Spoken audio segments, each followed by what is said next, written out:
तो सुनिए। Hello guys, welcome to another brand new video after so long.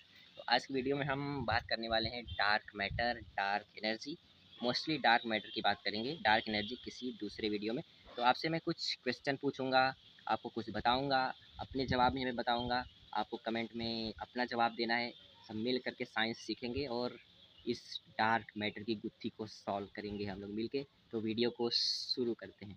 आपने big bang के बारे में सुना होगा, तो आपने ये भी सुना होगा कि हमारा जो यूनिवर्स है वो बहुत ही तेज़ी से एक्सपैंड कर रहा है। तो जो इसका एक्सपेंशन का कारण है उसको डार्क एनर्जी के कारण बोला जाता है, और जो उसको समेटने का काम करता है वो डार्क मैटर करता है। अब आपके मन में सवाल उठ रहा होगा कि हमें डार्क मैटर के बारे में पता कैसे चला। तो उसके पहले मैं आपको बताना चाहता हूँ हमारे सोलर सिस्टम के बारे में। जो मरकरी है हमारे सोलर सिस्टम में, वो सन का एक चक्कर लगाने में 88 डेज लेता है, और वही सेम चक्कर नेपच्यून 164.8 ईयर्स लेता है। ये बात ध्यान रखना। एक एस्ट्रोनॉमर थे जिनका नाम था, क्या नाम था भाई, फ्रिट्ज़। वो 1933 में जो एक क्लस्टर क्लस्टर होता है, गैलेक्सीज का जो समूह होता है, इसमें लगभग 1000 गैलेक्सीज थी। क्लस्टर को ऑब्जर्व कर रहे थे, तो इन्होंने एक चीज़ नोटिस किया कि जो वो पूरा क्लस्टर है वो सेंटर का चक्कर लगा रहा था। तो सेंटर के पास की जो गैलेक्सीज हैं, और वो एक चक्कर लगाने में जितना समय ले रही थी, सेम वही समय सेंटर की दूर की गैलेक्सी ले रही थी।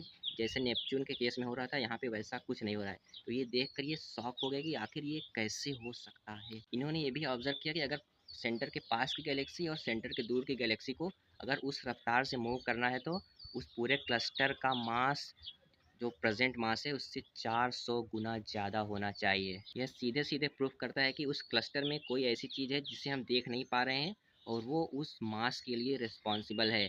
और यही है प्रूफ डार्क मैटर का। आपको मैं एक और प्रूफ के बारे में बता देता हूँ। डार्क मैटर का सेकेंड प्रूफ ये है कि जब आज के ज़माने में जब एस्ट्रोनॉमर्स दूर की गैलेक्सीज़ को ऑब्जर्व करते हैं, तो वहाँ से जो लाइट आती है उसके बीच में जब डार्क मैटर पड़ता है, तो वो लाइट डार्क मैटर से हो करके हमारे टेलीस्कोप में आती है।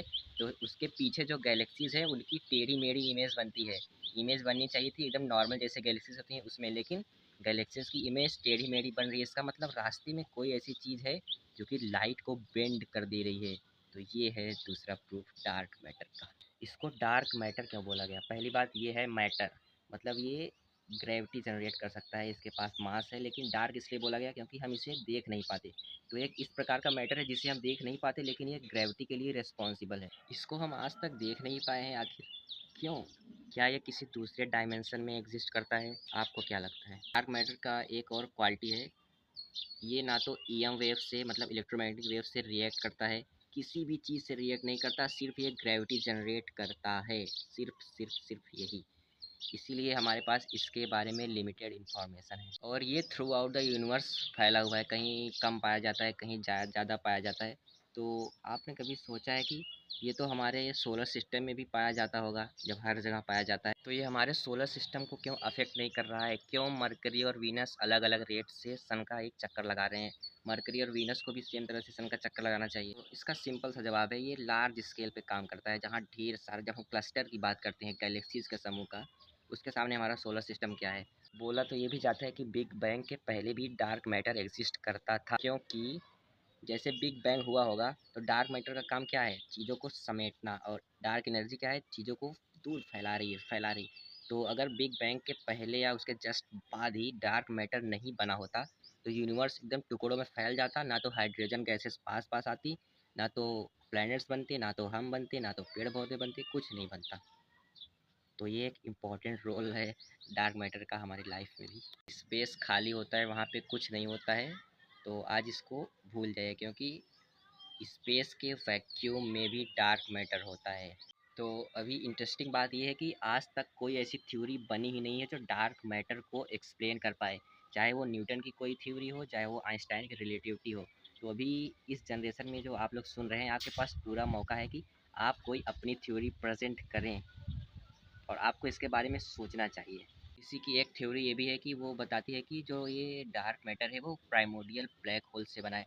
प्राइमोर्डियल ब्लैक होल्स जो होते हैं वो सोलर मास के बराबर होते हैं या फिर उससे छोटे होते हैं, और ये माना जाता है कि ये जब फॉर्म हुए थे, जब early early phase of big bang, जब बिग बैंग स्टार्ट हुआ था तब फॉर्म हुए थे। अभी इस थ्योरी का कोई प्रूफ हमारे पास नहीं है, थ्योरी है बस। क्योंकि ब्लैक होल भी थोड़ा सिमिलर है डार्क मैटर की तरह। ये भी ग्रेविटी के थ्रू इंटरेक्ट करते हैं। अभी हमें इतना ही पता है ब्लैक होल के बारे में, तो थोड़ा सिमिलरिटी है डार्क मैटर और ब्लैक होल की, लेकिन अभी ये प्रूवन नहीं है। अब लास्ट में जाते जाते आपको बता देता हूँ डार्क मैटर के बारे में हमें क्या मेन चीज़ें पता ही नहीं है। हमको किस सवाल का जवाब अभी हमको ढूंढना है। पहली चीज़ हमें ये नहीं पता है कि क्यों डार्क मैटर सिर्फ ग्रेविटी से इंटरेक्ट करता है, ग्रेविटी के थ्रू इंटरेक्ट करता है। ये किस चीज़ का बना है ये भी हमें नहीं पता, ये पार्टिकल है भी नहीं, पता ही नहीं।